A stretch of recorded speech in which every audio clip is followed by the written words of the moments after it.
Hey guys, Bryce here, and today you might be wondering what is going on with this case. Well, I decided I need a little temporary storage for the house here. Basically a NAS, but it's just going to be a file server. Folder's going to be shared over the network. So I have this ancient case. I believe this is a server grade case. I don't know who by.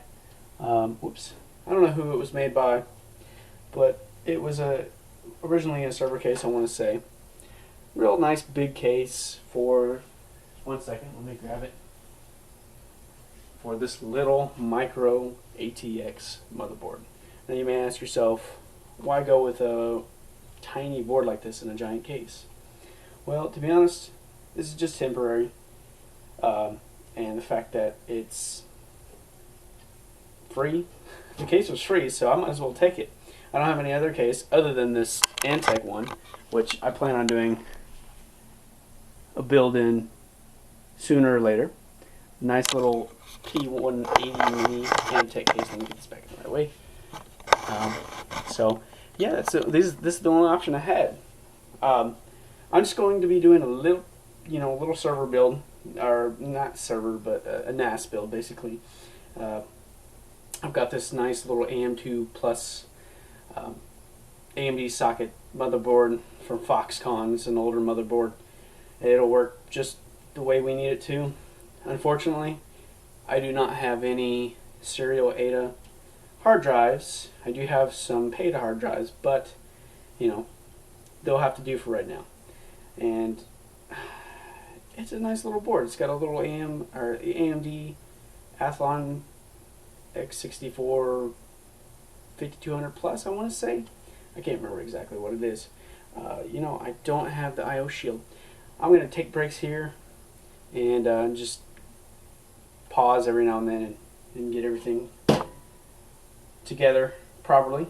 I've got a nice little OCC 500 watt power supply, non-modular, but for this we don't need a modular power supply. It's not anything fancy. I haven't had too much experience. I don't have much experience with the OCZ line of power supplies. I haven't read anything real bad about them. The original power supply that was in this case was this Cool Power light dinky power supply. So I do not want to go with that. And it's real light, lighter than a feather in my opinion. But the capacitors seem to be good on this power supply. I don't see any bad capacitors, so hopefully it'll work. And surprisingly, it has two PCI peripheral connectors, up to 8-pin each. I was surprised about that. So, and then here are the other two. They're just two IDE hard drives. Going old school with this one. Hopefully I can get it up and running. Just to be able to store some folders and files that I need to store until I can actually build a real free NAS. So I'm going to take a break here and get it sort of set up for y'all, and I'll be right back. One quick tip, guys: if you ever have to work with an IDE hard drive, two actually, which you probably never will, but if you have a grandparent that has IDE hard drives and for some reason you won't, or you can't get one of your hard drives to show up as a device usable, don't forget to set the jumpers. You probably will never have to do this, but for that weird reason you might have to. Newer SATA drives do not have jumpers. They are smart in the fact that they can they can select which is the master and which is the slave drive. Thankfully, sorry, I thought I heard something. Thankfully, it's new enough that the fact that I don't have to go into the BIOS and actually put the information of a hard drive in there. So just a quick little tip, guys. I'm going to continue with the build and we'll be right back. Alright guys, back. Got everything wired up, turns on. That's good enough for me, so now all I have to do is go in and see if it'll work. I'll let y'all guys know how it goes.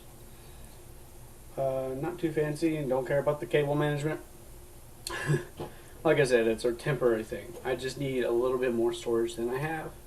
One of my drives went bad and I sent that in, or I made it, and hopefully it'll be back soon. So, gonna get this wired up and we'll see how it goes. Alright guys, we're back now. Set everything up, got everything mapped and whatnot.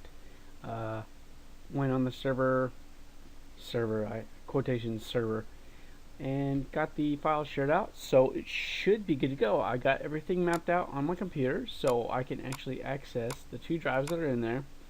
That thing is it's not RAID, so I mean there's no saving data if one of the hard drives goes bad, but excuse me, like I said, it's just temporary for right now. So let's see how fast it transfers. I've got it hooked up to a switch, and I think that's it. Yeah, it's just behind a switch, so transfer rate shouldn't be too bad. It's probably I'm probably only going to see around 12, maybe 13 megabytes a second. So let's try it. Yeah, see, 11 megabytes a second is not bad. I mean, I have no complaints. I don't need it to be 10 gigabits a second, 1.2 gig transfer speed. I don't need anything like that. This is just strictly for temporary files that I need to put on something else. Because right now, like I said, I've only got I've only got a 60 gig SSD in my computer right now, which sucks. But I'm waiting on that RMA drive to come in, and hopefully we can get everything up and rolling. And I'm probably going to use the server just to use it. And put some things on there that I really don't need too badly. ID hard drives are some of the.